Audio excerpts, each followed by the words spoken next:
Rahim. Assalamu alaikum and welcome to the Ministry of Foreign Affairs.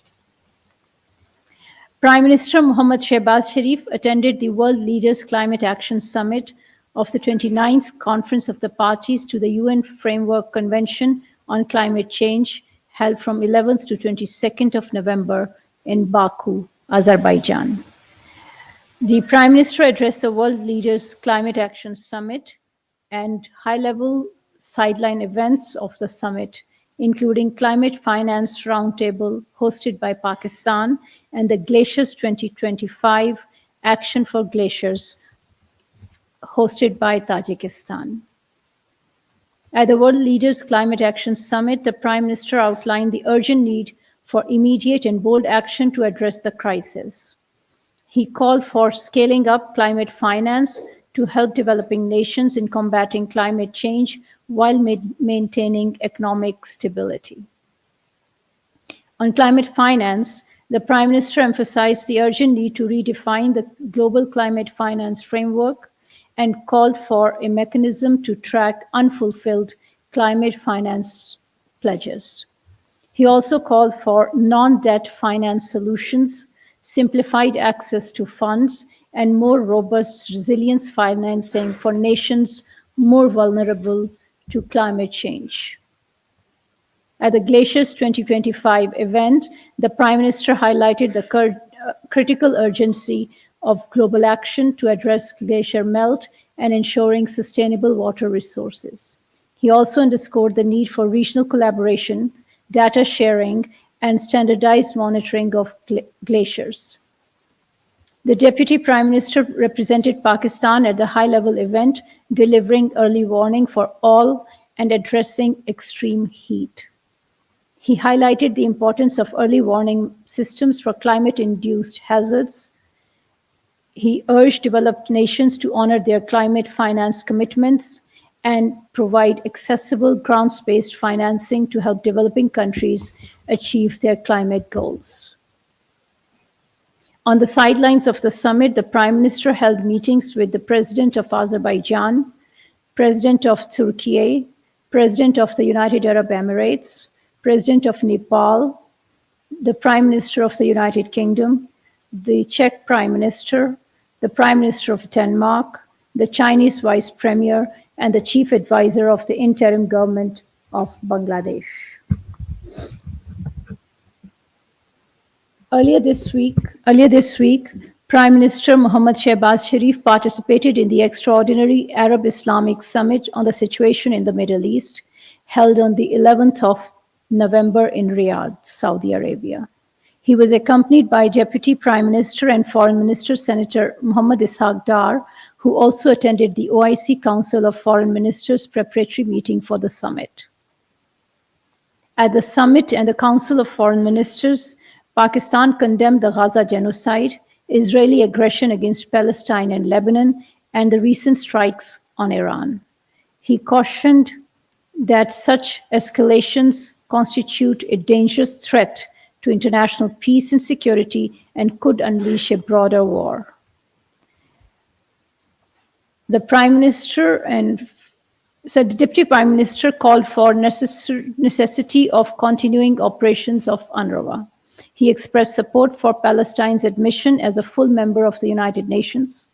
He also called for comprehensive review of Israel's membership of the United Nations, holding Israel accountable for war crimes, and imposing an immediate arms embargo on Israel.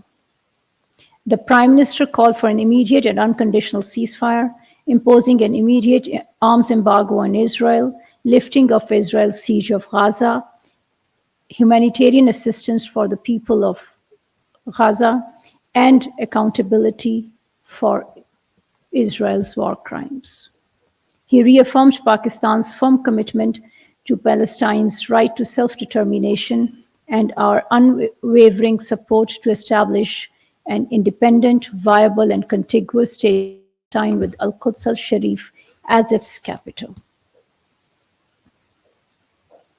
We welcome the resolution adopted by the Second Joint Arab-Islamic Summit on the situation in the Middle East.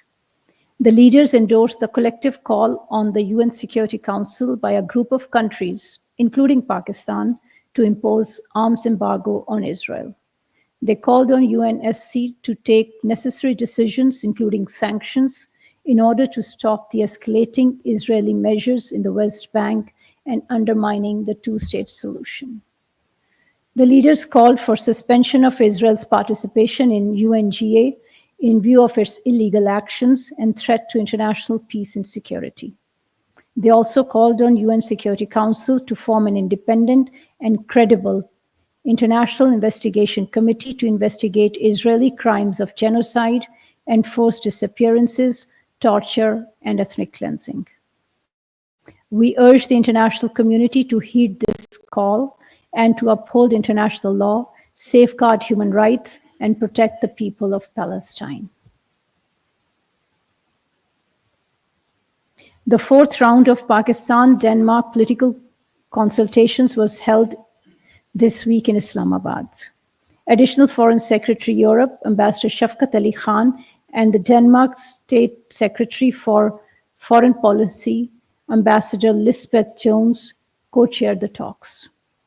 The two sides held extensive discussions on a range of bilateral issues and agreed to further strengthen political relations, trade and investment, and cooperation in climate action, renewable energy, infrastructure development, and enhanced people-to-people contacts. The special representative of the President of the Russian Federation on Afghanistan, Ambassador Zamir Kabulov, is visiting Pakistan today. He will call on Foreign Secretary Ms. Amna Baloch and hold detailed discussions with Additional Foreign Secretary, Afghanistan and West Asia, Ambassador Ahmad Naseem Wadaich.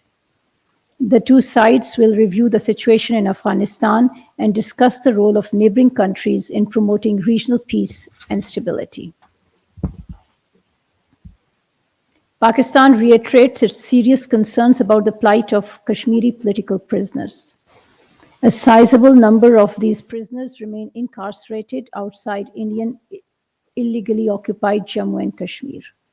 Many detainees are enduring inhuman conditions in jails, including confinement in overcrowded cells, denial of necessary medical care, and continued detention without due process. Their protracted confinement has caused enormous distress to them and their families. We urge the Indian authorities to drop fabricated charges against all political prisoners, activists, and human rights defenders and release them immediately. Pakistan will continue to extend political, diplomatic, and moral support to our Kashmiri brothers and sisters for the just and peaceful settlement of the Jammu and Kashmir dispute in accordance with the UN Security Council resolutions. Now an announcement. At the invitation of His Highness Sheikh Abdullah bin Zayed Al Nahyan, Deputy Prime Minister and Foreign Minister of Pakistan, Senator Muhammad Ishaq Dar will participate in the 15th Sir Bani Yas Forum being held from 15th to 17th of November in the United Arab Emirates. At the forum, Deputy Prime Minister and Foreign Minister will engage in high-level dialogue with global leaders and experts addressing critical issues of regional security, economic cooperation, and sustainable development. He will underscore Pakistan's strategic perspective on fostering diplomatic solutions to complex regional challenges and advancing collective prosperity. Thank you.